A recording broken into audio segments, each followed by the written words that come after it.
Halo mahasiswa Universitas Cyber Asia. Hari ini kita ketemu lagi dengan topik digital marketing, yang hari ini saya bicara tentang knowing about FOMO phenomena. Mungkin istilah ini atau FOMO ini sudah sering Anda dengar, tetapi bagaimana kita memahaminya dengan baik, kita coba melihatnya dengan kuliah saya hari ini. Oke, baik. Apa sebenarnya FOMO fenomena ini atau fenomena FOMO ini ya? FOMO sendiri adalah fear of missing out. Adalah suatu kondisi di mana seseorang merasa cemas atau khawatir ya, melewatkan pengalaman, acara atau aktivitas yang sedang terjadi di sekitarnya. Ya. Jadi dia merasa bahwa kalau dia tidak memiliki atau mengambil kesempatan itu, dia merasa kehilangan, ya, missing out. Untuk itu dalam kondisi saat ini dengan digital konsep ini, maka ada segmen orang-orang yang seperti ini yang harus diamati oleh sebuah bisnis, ya, yang memiliki media sosial atau memiliki media online untuk memasarkan produknya. Oke, coba kita melihat gejala-gejala FOMO ini seperti apa.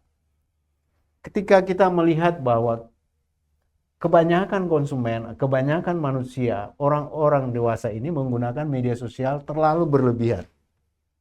Ya. Kemudian dia merasa takut ditolak atau dikucilkan dari komunitasnya.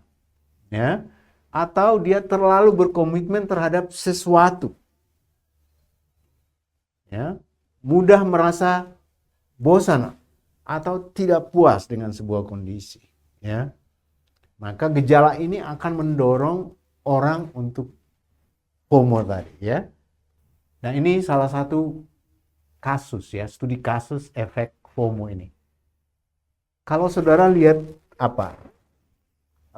Boneka seperti ini ya, dengan harga yang begitu mahal ya. Ya, di sini harga 1 sampai 5 juta per piece misalnya ya. Nah, viral boneka Labubu ya, mungkin saudara lebih tahu dari saya tentang apa itu boneka Labubu ya. Ada satu orang dosen di kita yang ngajar juga marketing paham benar itu tentang boneka Labubu itu ya. Harganya begitu mahal sehingga muncul juga barang-barang substitusi boneka Labubu ini, karena orang merasa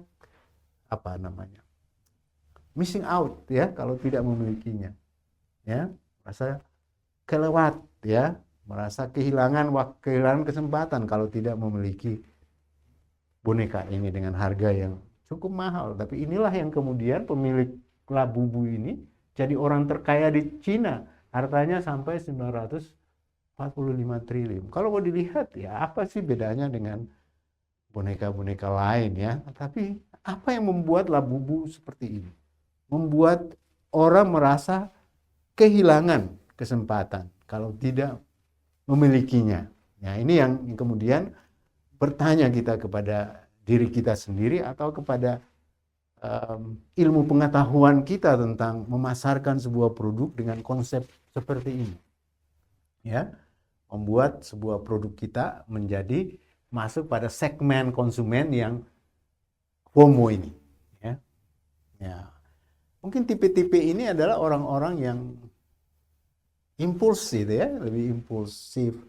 Dia akan tidak merasa tidak nyaman ketika dia tidak melakukan hal itu pada saat ini.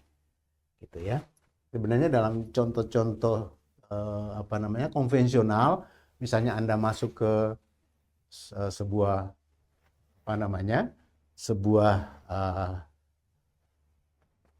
toko modern ya, lalu kemudian ada jam tertentu, ada potongan harga gitu ya, potongan harga.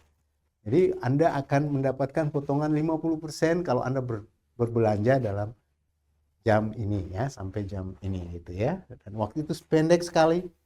Anda kalau tidak menggunakan waktu itu, Anda kehilangan misalnya. Nah, itu bisa missing out di situ. Nah, FOMO bisa muncul secara konvensionalnya seperti itu. Ya, tapi di viral atau di apa namanya? Di digital, maka konsep viral ini ya menghasilkan, nah misalnya di sini dia tunjukkan lautan manusia gitu ya, begitu banyak orang antri hanya untuk memiliki boneka Labubu. Dan dalam konsep teori ekonomi itu permintaan lebih banyak dari apa namanya, dari penawaran, itu akan pasti menaikkan harga ya, harga tidak rasional lagi. Nah, itulah yang kira-kira terjadi di dunia viral digital ini ya.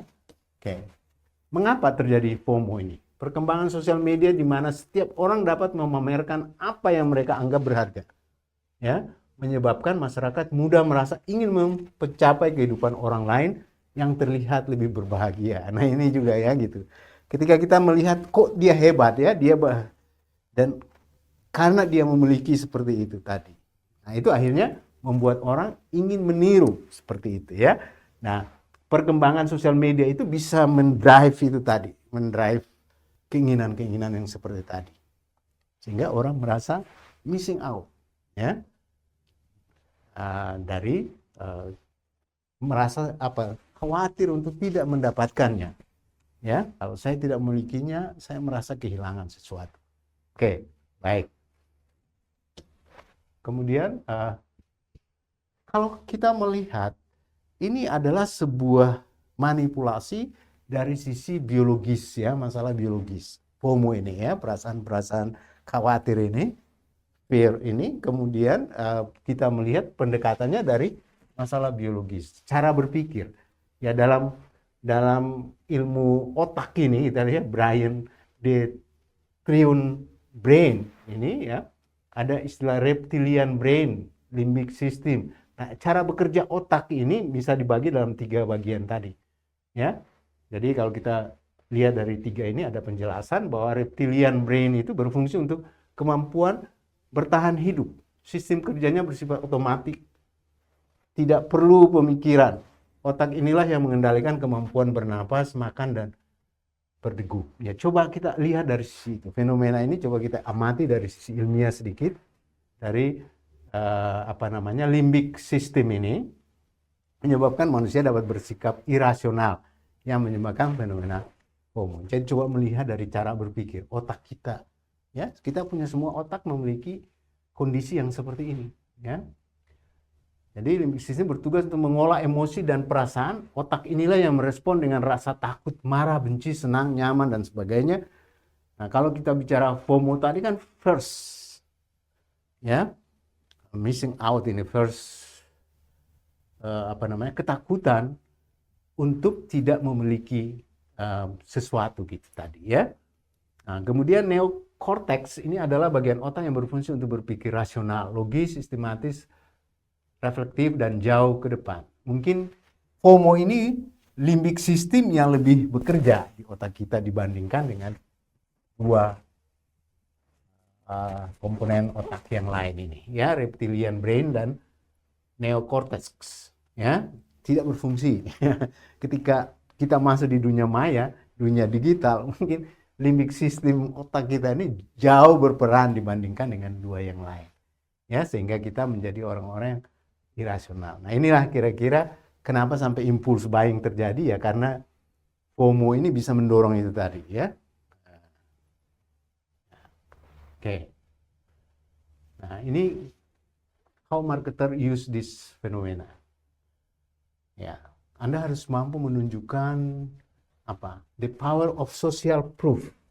Menunjukkan ya, ini adalah selebriti mungkin ya, yang kemudian menonjolkan hal-hal yang tergantung dari apa yang dipikirkan orang gitu ya. Misalnya ini tentang minuman ya, minuman saset yang mungkin dengan mudah didapatkan ya, tapi dipromokan oleh orang-orang yang terkenal gitu ya, selebriti, endorsement-nya ya, dan seterusnya. Ini kemudian ada sini misalnya angka-angka ya, yang menunjukkan orang yang followernya ya followernya sudah berapa, yang following dan seterusnya ya. Jadi artinya angka-angka ini bisa merangsang tadi otak kita yang bagian limbik sistem ini, ya.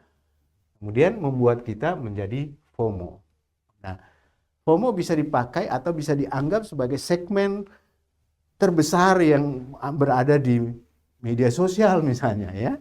Nah, ya, jadi ini juga bisa dilihat bahwa kita tahu bahwa segmen besar kita itu adalah orang-orang yang bisa kita dorong dengan limbik sistem otaknya ya.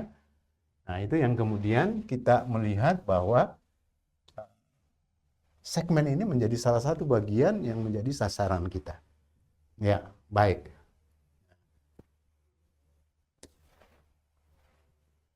How marketer use this phenomena, sama dengan tadi ya, the power of scarcity. Kalau tadi the power of social proof, ya, apa yang ditunjukkan dalam dunia sosial kita ya, apakah selebriti ya, orang-orang yang terkenal ya, yang kemudian misalnya kesehatan begini, orang-orang yang terkenal dalam bidang kesehatan ya misalnya ya, dan lain-lain sebagainya yang bisa men-endorse kita untuk mengambil keputusan. Kemudian yang kedua adalah the power of scarcity. Ya.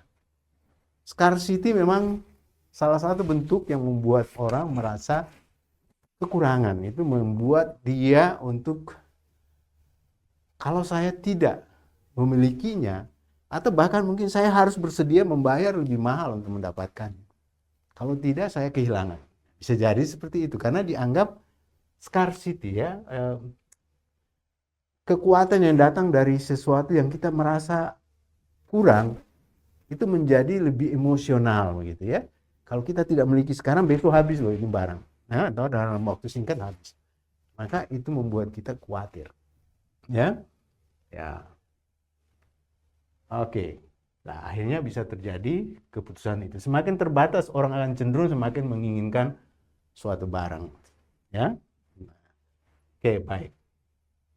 Scarcity juga itu menunjukkan bahwa supplier lebih rendah daripada demand kan pasti ya, menyebabkan barang menjadi berkurang, dianggap scarcity, sehingga orang berani mengambil keputusan lebih cepat ya, mungkin tidak terlalu berpikir panjang, mungkin bahkan tidak rasional ya, mungkin sudah irasional gitu, sehingga itu menjadi segmen yang harus bagaimana kita harus menciptakan itu gitu ya.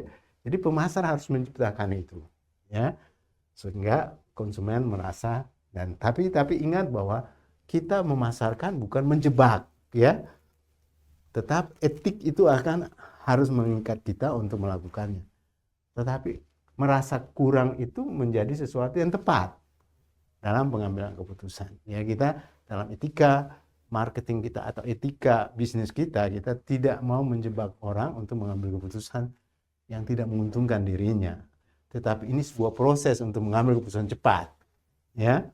Ketika dia merasa bahwa kalau dia tidak melakukannya dia kehilangan, maka dia mengambil keputusan lebih cepat, dan itu menguntungkan perusahaan tetapi juga tidak menjebak orang untuk masuk pada hal yang sama. Yang ketiga, the power of group ya, the power of society, the power of scarcity, the power of group ya.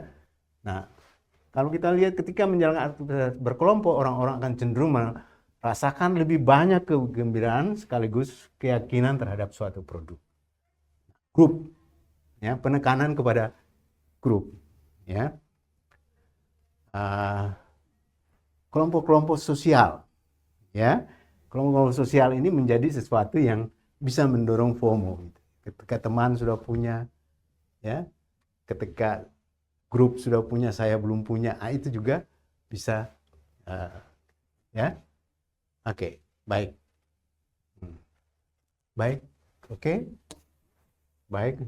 Dampak negatifnya juga ada, menyebabkan rasa cemas yang mengganggu psikologis, menyebabkan penurunan kepercayaan diri, ya, lack of confidence, penurunan produktivitas kinerja. FOMO juga punya dampak negatif, ya. Oke, baik. Ada positif dan ada negatif.